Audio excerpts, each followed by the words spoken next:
പുഴുവരിച്ച നിലയിൽ അമ്മ ഉപേക്ഷിക്കാൻ പോവാണ്? കാരണം ഞാൻ ആശുപത്രി കൊണ്ട് എന്റെ അടുത്ത് പറഞ്ഞ് ആശുപത്രി കൊണ്ട് എത്തിക്കാൻ പറഞ്ഞ് ഞാൻ ആശുപത്രി കൊണ്ട് എത്തിച്ച് ഞാൻ ഡോക്ടറിന്റെ അടുത്തും പോലീസിന്റെ അടുത്തും പറഞ്ഞിട്ടാണ് വന്നത്. അത് ഞാൻ അവരുടെ അടുത്തും പറഞ്ഞു, അവരും പറഞ്ഞു നീ പൊക്കോന്ന് എന്നെയാണ് പറഞ്ഞതാക്കാനുള്ള. കാരണം എനിക്ക് പറ്റില്ല, ഇവരെ എനിക്ക് നോക്കാൻ ഒരു വിധത്തിലും പറ്റത്തില്ല. വളരെ നന്നായിട്ടുണ്ട്. ശരി. നമസ്കാരം.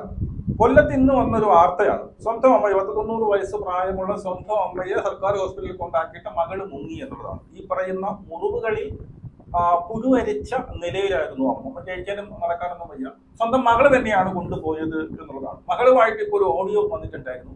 ഒരു ബൈറ്റ് ഉണ്ട്, റിപ്പോർട്ടർ ചാനല്. അതിനകത്ത് മകൾ പറയുന്നത്, നിങ്ങളെ ഈ എന്തൊക്കെ പറഞ്ഞാലും ഏത് ചാനലായോണ്ടാണ് ഞാൻ പറയും, എനിക്ക് ഇന്ത്യയെ തള്ളയെ നോക്കാൻ പറ്റത്തില്ല, ഈ അമ്മയെ എനിക്ക് നോക്കാൻ പറ്റില്ല, നിങ്ങളായി നിങ്ങളുടെ പാടായി എന്ന് പറഞ്ഞുകൊണ്ടുള്ള ഒരു ഓഡിയോ വന്നിട്ടുണ്ട്. അതിനേക്കാൾ എന്നെ ഞെട്ടിച്ചത് അതിനകത്ത് വരുന്ന കമന്റ് ബോക്സ് ആണ്. കമന്റ് ബോക്സ് കണ്ടു കഴിഞ്ഞാൽ അക്ഷരാർത്ഥത്തിൽ ഞാൻ ഞെട്ടി എന്നുള്ളതാണ്. ആദ്യം നമുക്ക് ആ ഒരു വാർത്ത ഒന്ന് കേൾക്കാം. കഴിഞ്ഞ ശനിയാഴ്ച എന്നെ കൊണ്ടുവന്നതാണ്. ഇന്ന് വരെയും അവളെനിക്ക് ഒരു ഭക്ഷണവും തന്നിട്ടില്ല. അവളെ വീട്ടുടമസ്ഥരാണ്. എനിക്ക് കട്ടൻ ചായയും കഞ്ഞിയും ചായയും ഒക്കെ അവരെനിക്ക് തരും. എനിക്ക് ഇവള് ഇന്ന് എത്രയും ദിവസം ഞാൻ കിടന്ന് കെഞ്ചിയിട്ട് പോലും എനിക്കൊരു ഇത് വാങ്ങിച്ചു തന്നിട്ടില്ല. കല ഒരു മാസം മുമ്പാണ് ഇത്തരത്തിൽ ചികിത്സയ്ക്കായി മൈസൂരിൽ നിന്നും കേരളത്തിലേക്ക് എത്തിയത്. ഇവരൊരു സ്വകാര്യ ഹോട്ടലിലെ ഷെഫായിരുന്നു. ഇവർക്ക് നട്ടലിന്റെ സ്പൈനൽ കോഡിൽ ഒരു 2 മുഴകൾ കണ്ടെത്തി. ഇത് നീക്കം ചെയ്യാനായിട്ടായിരുന്നു മകളുടെ വീട്ടിലേക്ക് എത്തിയത്. ഇതുമായി ബന്ധപ്പെട്ടുള്ള ശസ്ത്രക്രിയ കഴിയുകയും ചെയ്തു. ഇതിനുശേഷം മകൾ ഭക്ഷണം ഒരാഴ്ചയായി കലയ്ക്ക് ഭക്ഷണം നൽകിയിരുന്നില്ല. അവരുടെ സൗണ്ട് ബൈറ്റിൽ പറയുന്നത് പോലെ തന്നെ ആ വീട്ടിന്റെ മുകൾ വീട്ടിൽ താമസിക്കുന്നവരാണ് ഇത്തരത്തിൽ ഭക്ഷണവും അതുപോലെ തന്നെ വെള്ളവും ഒക്കെ നൽകിയിരുന്നത്. പക്ഷേ കാര്യമായ രീതിയിൽ അവർക്ക് ആഹാര സാധനങ്ങൾ ലഭിച്ചിരുന്നില്ല. ഇതിനുശേഷം കഴിഞ്ഞ ദിവസം വൈകിട്ടോടുകൂടി ജില്ലാ ആശുപത്രിയിലേക്ക് ഇവരെ എത്തിക്കുകയും തൊട്ടടുത്തുള്ള വീട്ടിലെ പെൺകുട്ടിയാണെന്ന് പറയുകയും ചെയ്തു. അമ്മയോട് പറഞ്ഞിരുന്നു, ഞാൻ മകളാണെന്ന് ആശുപത്രി അധികൃതരോട് പറയരുത് എന്ന് പറഞ്ഞു. ഇതിനുശേഷം ജില്ലാ ആശുപത്രിയിലെ അത്യാഹിത വിഭാഗത്തിലാക്കിയ ശേഷം മകൾ അവിടെ നിന്ന് മുങ്ങുകയായിരുന്നു. അവിടെ ഡോക്ടർമാർ പരിശോധിച്ചതിൽ അവരുടെ മുറിവിൽ പുഴുവരിച്ച നിലയിലും ദുർഗന്ധം വമിക്കുന്ന നിലയിലുമായിരുന്നു. അതായത് മുറിവുകളിൽ തേൽക്കേണ്ട മരുന്നുകൾ പോലും അവിടെ ഉപയോഗിച്ചിട്ടില്ല. അത്തരത്തിൽ പുഴുവരിച്ച നിലയിൽ അത്യന്തം ദുർഗന്ധമായ നിലയിലായിരുന്നു ആ സ്ത്രീ ഉണ്ടായിരുന്നത്. തുടർന്ന് പൊതുപ്രവർത്തകനായ ഒരു ഗണേശനെ, ജീവകാരുണ്യ പ്രവർത്തകനായ ഗണേശനെ അവിടെ വിളിച്ചു വരുത്തുകയും തുടർന്ന് അവർക്ക് ഭക്ഷണം വാങ്ങി നൽകുകയും ചെയ്തു. ഇതിനുശേഷം ഇവരെ പാരിപ്പള്ളി മെഡിക്കൽ കോളേജ് ആശുപത്രിയിലേക്ക് മാറ്റിയിട്ടുണ്ട്. എന്തായാലും സംഭവത്തെക്കുറിച്ച് പോലീസ് ഇപ്പോൾ അന്വേഷണം ആരംഭിച്ചിട്ടുണ്ട്. മകളുടെ പേര് അവർ പറയുന്നതനുസരിച്ച് തൃഷ എന്നാണ് മകളുടെ പേര് അവർ പറയുന്നത്. എവിടെയാണ്? ഓക്കെ, മകളുടെ പേര് തൃഷയാണ്. ഈ അമ്മ പറയുന്നതെന്ന് വെച്ച് കഴിഞ്ഞാൽ, എന്നെ ഒരു വീട്ടിൽ കൊണ്ടാക്കി എനിക്ക് അവിടെ ഒന്നും നൽകില്ലായിരുന്നു, ഭക്ഷണമൊന്നും നൽകുന്നത് തൊട്ട് മേളിലുള്ള ആരോഗ്യമാണ് തന്നത്.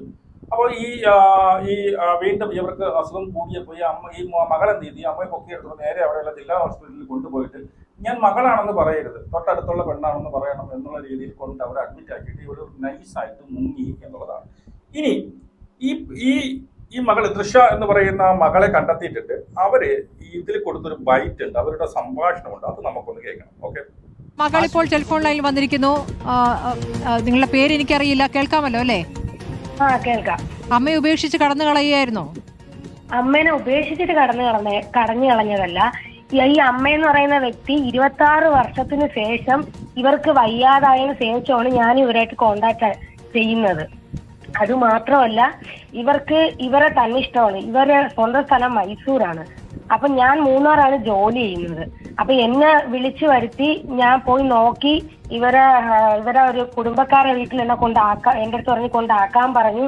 ഞാൻ 10,000 രൂപയ്ക്ക് ഒരു വീടെടുത്ത് കൊടുത്തു. മാസം 5,000 രൂപ അഡ്വാൻസും കൊടുത്തോണ്ടിരുന്നപ്പോ അവിടെ ഞാനും എന്റെ ഹസ്ബൻഡും എന്റെ മോനും എല്ലാവരുമായിട്ടാണ് ഇവരെ പോയി വിളിച്ചിട്ട് വന്ന് അങ്ങനെ കൊണ്ടാക്കി. അവിടെ ഒരു 2 മാസം നിന്ന് അവിടെ ഭയങ്കര അടിയും പ്രശ്നമാക്കി, പോലീസ് കേസാക്കി. അങ്ങനെ പോലീസുകാർ പറഞ്ഞു ഈ വ്യക്തിനെ എവിടെ നിന്നാണോ എടുത്തത് അവിടെ കൊണ്ടാക്കിയതിനു ശേഷം പിന്നെ ഞാൻ ഇവരുമായിട്ടൊരു കോണ്ടാക്റ്റും വെക്കരുതെന്നാണ് എന്റെ അടുത്ത് പറഞ്ഞത്.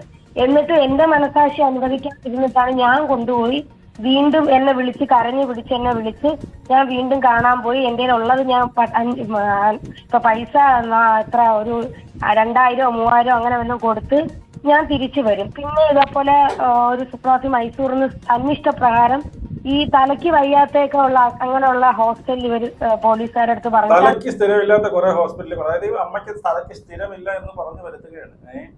അവരുടെ അവരുടെ ഭർത്താവിന് തന്നെ ആ ഒരു ധാർഷ്ട്യമുണ്ട് എന്നുള്ളതാണ്. ഇവര് 26 വർഷത്തിന് ശേഷമാണ് എന്നെ വിളിച്ചത്. ഇവരേതോ ഒരു പിന്നീട് പ്രൈവറ്റ് സ്ഥാപനത്തിൽ ഷെഫായിട്ട് വർക്ക് ചെയ്തത്, ഹോട്ടലിൽ ഷെഫായിട്ട് വർക്ക് ചെയ്തത് ഞാൻ പലയിടത്തും ഉണ്ടാക്കി എന്നൊക്കെ അവർ പറയുന്നത്. ഇവർക്കൊരു മകനുണ്ടെന്നും പറയുന്നുണ്ട്. അങ്ങനെ കുറച്ച് ദിവസം പോയിരുന്നു നിന്ന് അവിടെ ഉള്ള ആൾക്കാരെ അടിക്കലും അങ്ങനെ ബഹളമൊക്കെ ഉണ്ടാക്കി അവിടുത്തെ ആൾക്കാർ എന്നെ വിളിച്ച് ഞാൻ ചോദിച്ചു എവിടെ കൊണ്ടുപോകണമെന്ന് വെച്ചത് എൻ്റെ പറഞ്ഞു എന്നെ മൈസൂർ എൻ്റെ വീട്ടിലാക്കിയാൽ മതി എന്ന് പറഞ്ഞ് അങ്ങനെ ഞാൻ മൈസൂർ കൊണ്ടാക്കി ഒരു 2 ദിവസം ഞാൻ ആ വീട്ടിൽ നിന്ന് 3 ദിവസം എനിക്ക് ജോലിക്ക് പോകണമെന്നുള്ളതുകൊണ്ട് ഞാൻ ജോലിക്ക് തിരിച്ചു പോയി. ഒരാഴ്ച കഴിഞ്ഞപ്പോൾ വീണ്ടും എന്നെ വിളിച്ച് എനിക്കിവിടെ പറ്റുന്നില്ല, എനിക്ക് ഫുഡില്ല, എന്നെ ആരും നോക്കുന്നില്ല എന്ന് പറഞ്ഞിട്ട് എന്നെ മോളെ വീട്ടിൽ കൊണ്ടാക്കുമെന്ന് വെച്ചിട്ട് അങ്ങനെ ഞാൻ ഇവിടെ കൊല്ലത്ത് കൊണ്ടുവന്ന്. അപ്പൊ ഞാൻ കൊല്ലത്ത് കൊണ്ടുവരുമ്പോൾ ക്ലിയർ ആയിട്ട് പറഞ്ഞാണ് കൊണ്ടുവരുന്നത്, ഇവിടെ നോക്കാൻ ആരുമില്ല, ഫുഡ് ഉണ്ടാക്കി തരാനും ആരുമില്ല, പക്ഷെ ഇവിടെ ഗ്യാസ് ഉണ്ട്, അടുപ്പുണ്ട്, വീട്ടിലെ സാധനങ്ങളുണ്ട്, ഞാൻ മൂന്നാർ എല്ലാം മതി, എനിക്കൊരു പെയിൻ കില്ലർ കിട്ടിയാൽ മതി, ബാക്കിയെല്ലാം ഞാൻ ഓക്കെ ആണെന്ന് പറഞ്ഞ് ഞാൻ ഇവിടെ ഏൽപ്പിച്ചിട്ട് പോയി. ഒരു 2 ദിവസം കഴിഞ്ഞപ്പോ വീണ്ടും എന്നെ കിടന്ന് വിളിക്കുന്നു, എനിക്കിവിടെ പറ്റുന്നില്ല, എനിക്ക് ഫുഡില്ല, എനിക്ക് അങ്ങനെയില്ല, എനിക്ക് ഇങ്ങനെയില്ല എന്ന് പറഞ്ഞിട്ട്. നിങ്ങളുടെ അമ്മയാണ്, അവർക്കിപ്പോൾ നട്ടലിന്റെ ശസ്ത്രക്രിയ കഴിഞ്ഞിരിക്കുന്നു, അവർക്ക് ആരോഗ്യ പ്രശ്നങ്ങൾ, അവരുടെ മുറിവിൽ പുഴുവരിച്ച് ദുർഗന്ധം വമിക്കുന്നു എന്ന് പറയുമ്പോൾ നോക്കാൻ ആരുമില്ല. അമ്മയുടെ സ്വഭാവവുമായി ബന്ധപ്പെട്ട കാര്യങ്ങൾ നിങ്ങൾ പറയുകയാണ്. പക്ഷേ അമ്മയാണല്ലോ, അവർക്ക് വയ്യ, അവരുടെ അവസ്ഥ ഇതാണെന്ന് കാണുമ്പോൾ എന്താണ് നിങ്ങൾ പിന്നെ ചെയ്യാൻ ഉദ്ദേശിക്കുന്നത്? ഞാൻ പറയട്ടെ, അമ്മയെന്ന് പേരിന് മാത്രം പറഞ്ഞിട്ട് കാര്യമില്ല, അമ്മ ചെയ്യേണ്ട കുറെ കടമകളുണ്ട്, അത് അവര് ചെയ്തിട്ടില്ല ഇന്നവരെ. എനിക്ക് പിന്നെ ചാനലായോണ്ട് ഞാൻ പറയും എനിക്ക് അവരെ നോക്കാൻ പറ്റില്ല. എന്താ ചാനലായോണ്ട് ഞാൻ പറയും എനിക്ക് അവരെ ഇനി നോക്കാൻ പറ്റത്തില്ല എന്നാ പറയും. എനിക്കിനി അവരെ ഞാൻ പറയാനുള്ളത്, എന്റെ കമന്റ് ബോക്സിലും എനിക്ക് അഗേൻസ്റ്റ് ആയിട്ടായിരിക്കും കമന്റുകൾ വരുന്നത്. കാരണം ഈ കമന്റ് ബോക്സ് ആയിട്ട് ഞാൻ ഞെട്ടി എന്നുള്ളതാണ്. സ്വന്തം ഒരു മകൻ ഉണ്ടെന്ന് പറഞ്ഞു, ഒരു മകൻ, നാളെ അവൻ ഇതുപോലെ തന്നെ കൊണ്ടിടാതിരിക്കട്ടെ എന്നുള്ളതാണ്. മനസ്സിലായി? അമ്മമാരാണ്, വയസ്സാവുമ്പോൾ സ്വഭാവങ്ങൾ മാറും. കൊച്ചുകുട്ടിയുടെ സ്വഭാവം നമുക്ക് പറ്റാത്ത രീതിയിൽ, താങ്ങാൻ പറ്റാത്ത രീതിയിൽ പല അമ്മമാരും ഈ പറയുന്ന പ്രവർത്തിക്കും. പക്ഷെ താങ്കൾ ഇവിടെ ഇപ്പൊ ഈ കിടന്ന് അലയ്ക്കുന്നില്ലേ, ഈ കിടന്ന് കടകട അലയ്ക്കുന്നില്ലേ, ഈ അഹങ്കാരത്തിന്റെ ഇത് ശബ്ദം വെച്ച് സംസാരിക്കുന്നില്ലേ, ഇവരെ എനിക്കിനി നോക്കാൻ പറ്റില്ല എന്നൊക്കെ പറയില്ലേ, ആ ഒരു ജന്മം, ഈ ഒരു കുരുത്ത ജന്മം ഇവിടെ ഉണ്ടായത് തന്നെ അവരുണ്ടായിട്ടാണ് എന്നൊരു തിരിച്ചറിവ് വേണമെന്നുള്ളതാണ്. സ്വന്തം മകനുണ്ട്, നാളെ ഒരു കാലത്ത് ഈ അമ്മയ്ക്ക് പറ്റിയ അവസ്ഥ നിനക്ക് വരാതിരിക്കട്ടെ എന്നുള്ളതാണ്. ബാക്കി പിടിക്കണം പറഞ്ഞെന്ന് പറഞ്ഞാല് എനിക്കിനി അവരെ നോക്കാൻ പറ്റില്ല. സർക്കാർ സംവിധാനങ്ങളുണ്ടല്ലോ, അവിടെ എവിടെയെങ്കിലും ഏൽപ്പിക്കെങ്കിലും ചെയ്തൂടെ? അവിടെയൊക്കെ ഏൽപ്പിക്കാനായിട്ട് ഞാൻ കുറെ സ്ഥലത്ത് ചോദിക്കുന്നവർ അവർ പറയുന്നത് വെച്ചാൽ ഈ മുറിവുള്ളത് കൊണ്ട് അവരാരും എടുക്കില്ല. പിന്നെ പ്രൈവറ്റിൽ പറയുന്നതെന്ന് വെച്ചാൽ 40,000 രൂപയാണ് അവരെന്റെ അടുത്ത് ചോദിക്കുന്നത്. നിങ്ങളിപ്പോ ഈ പുഴുവരിച്ച നിലയിൽ അമ്മയെ ഉപേക്ഷിക്കാൻ പോവാണ്? കാരണം ഞാൻ ആശുപത്രി കൊണ്ട് എന്റെ അടുത്ത് പറഞ്ഞ് ആശുപത്രി കൊണ്ട് എത്തിക്കാൻ പറഞ്ഞ് ഞാൻ ആശുപത്രി കൊണ്ട് എത്തിച്ച് ഞാൻ ഡോക്ടറിന്റെ അടുത്തും പോലീസിന്റെ അടുത്തും പറഞ്ഞിട്ടാണ് വന്നത്. അത് ഞാൻ അവരുടെ അടുത്തും പറഞ്ഞു, അവരും പറഞ്ഞു നീ പൊക്കോന്ന് എന്നെയാണ് പറഞ്ഞത് ആ തള്ള. കാരണം എനിക്ക് പറ്റില്ല, ഇവരെ എനിക്ക് നോക്കാൻ ഒരു വിധത്തിലും പറ്റത്തില്ല. വളരെ നന്നായിട്ടുണ്ട്, ശരി, വളരെ നന്നായിട്ടുണ്ട്, ശരി, മനസ്സിലായോ? അതിൽ തന്നെ എല്ലാം ഉണ്ട്. എനിക്ക് ഏറ്റവും കൂടുതൽ ഞെട്ടിയത് അവിടെ അല്ലേ, ഇത് നമുക്ക് പറഞ്ഞ വേറിട്ട ചില സംഭവങ്ങൾ നമുക്ക് പറയാൻ സാധിക്കില്ല. കമന്റ് ബോക്സിൽ അവിടെ കമന്റ് ബോക്സിലാണ്, കമന്റ് ബോക്സ് ഞാൻ എടുത്ത് കാണിച്ചു തരാം. അച്ഛനായാലും അമ്മയായാലും സ്നേഹിക്കേണ്ട സമയത്ത് സ്നേഹിക്കണം, ഇല്ലെങ്കിൽ തിരിച്ചു കിട്ടില്ല. 366 ലൈക്കാണ് ഇതിനകത്ത്. നിങ്ങൾക്ക് നല്ല സാലറി ഉണ്ടല്ലോ, ഇത്ര വിഷമമാണെങ്കിൽ അത് ഇവർക്കിട്ടുള്ള പണിയാണ് കേട്ടോ. അങ്ങോട്ട് കൊടുക്കാത്ത സ്നേഹവും കരുതലും തിരിച്ചു കിട്ടണമെന്ന് പറഞ്ഞൊരു കിണി, അതിന് 463 ലൈക്കാണ്. മനുഷ്യരുടെ എല്ലാ ദുർഗുണവും അമ്മ ആയതുകൊണ്ട് ഇല്ലാതാവില്ല, അതിനുമുണ്ട് ലൈക്ക്.